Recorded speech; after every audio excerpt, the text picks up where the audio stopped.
हमारे हिंदू धर्म में अनेकों मंदिर है और अनेकों मूर्तियां हैं, लेकिन पुरी के भगवान जगन्नाथ की मूर्ति सबसे अलग है। बड़ी बड़ी आंखें लेकिन पलकें नहीं, चौड़ा चेहरा लेकिन कान नहीं, और सबसे बड़ी बात है हाथ है लेकिन अधूरे। आखिर क्यों क्यों इस ब्रह्मांड के पालनहार ने ऐसा रूप धारण किया? क्या यह कोई गलती थी या इसके पीछे कोई गहरा दिव्य रहस्य छुपा हुआ है?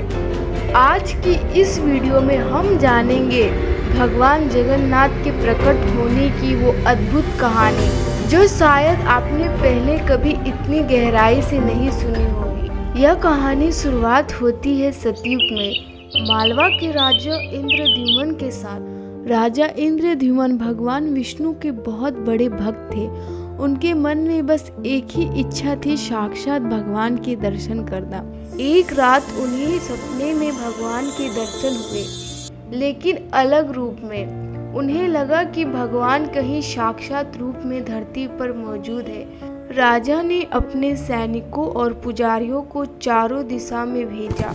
बाकी सब तो खाली हाथ लौट आए, लेकिन एक पुजारी जिनका नाम विद्यापति था, वे पूर्वी दिशा के घने जंगल में शबर कबीले के पास पहुंचे। वहां के मुखिया थे विश्वावासु। विद्यापति ने देखा कि विश्वावासु रोज जंगल के एक गुप्त गुफा में जाते हैं और पूजा करके लौटते हैं। जब विद्यापति ने छिपकर देखा तो उन्हें वहां एक नीले पत्थर की मूर्ति दिखी। खबर राजा तक पहुंची। राजा अपनी पूरी सेना लेकर वहां आए, लेकिन जैसे ही राजा वहां पहुंचे, मूर्ति गायब हो गई। राजा टूट गए, वो रोने लगे। उन्हें लगा कि उनके अहंकार और सेना के शोर ने भगवान को नाराज कर दिया। तभी आकाशवाणी हुई, हे राजन, तुम मुझे नील माधव के रूप में नहीं देख पाओगे, लेकिन कलयुग में मैं तुम्हारे लिए दारू यानी लकड़ी के रूप में अवतरित होऊंगा। तुम समुद्र के किनारे जाओ, वहां तुम्हें लकड़ी का एक विशाल लट्ठा मिलेगा, उसी से मेरी मूर्ति बनाना। राजा समुद्र के किनारे गया। वहां सचमुच एक विशाल लकड़ी का टुकड़ा तैर रहा था, जिसमें शंख और गदा के निशान थे। लेकिन हैरानी की बात यह थी, राजा की पूरी सेना और हाथी मिलकर भी उस लकड़ी को हिला नहीं पाए। तभी राजा को समझ आया कि यह कोई साधारण लकड़ी नहीं, केवल परम भक्ति और पवित्रता से ही उस लकड़ी को बाहर निकाला जा सकता है। अंत विश्वावासु, जो भगवान नील माधव के पहले सेवक थे, से प्रार्थना की। पूजा पाठ के बाद उस दारू ब्रह्म को मंदिर के प्रमंग तक लाया गया। लकड़ी तो आ गई थी, लेकिन अब समस्या यह थी कि मूर्ति बनाएगा कौन? बड़े बड़े शिल्पकार और मूर्तिकार को बुलाया गया, लेकिन जैसे ही वे अपनी छन्नी उस लकड़ी पर चलाते, उनकी छन्नी टूट जाती। तभी वहां एक बूढ़ा और कमजोर शिल्पकार आया। माना जाता है कि वो कोई और नहीं, स्वयं विश्वकर्मा थे। उन्होंने राजा से कहा, मैं मूर्ति बनाऊंगा, लेकिन मेरी एक शर्त है। राजा ने बोला, कैसा शर्त? मैं 21 दिनों तक बंद कमरे में मूर्ति बनाऊंगा। इस दौरान कोई भी कमरे का दरवाजा नहीं खोलेगा, ना कोई अंदर आएगा, ना कोई बाहर जाएगा। अगर दरवाजा समय से पहले खुला तो मैं काम वहीं छोड़ दूंगा। राजा ने शर्त मान ली। एक बड़ा कमरा तैयार किया गया।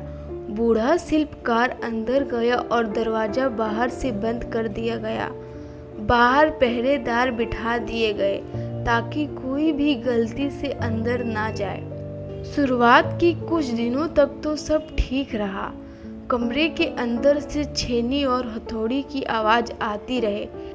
दिन बीत गए, एक दिन से एक दिन, 5 दिन, 10 दिन। पूरा राज्य उत्सुक था कि भगवान का स्वरूप कैसा होगा। लेकिन 15वें दिन एक अजीब घटना घटी। अचानक कमरे से आने वाली ठक ठक की आवाज बंद हो गई। राजा इंद्रद्युम्न तो धैर्यवान थे। उन्होंने अपनी प्रतिज्ञा याद रखी, लेकिन रानी का धीरज जवाब देने लगा।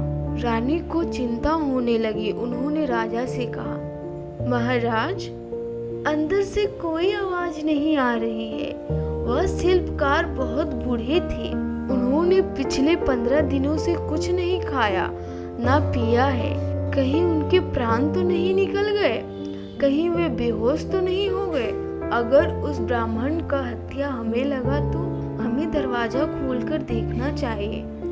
राजा ने समझाया, रानी, हम शर्त से बंधे हैं। 21 दिन से पहले हम दरवाजा नहीं खोल सकते। लेकिन रानी का हृदय उस बूढ़े शिल्पकार के चिंता में व्याकुल था।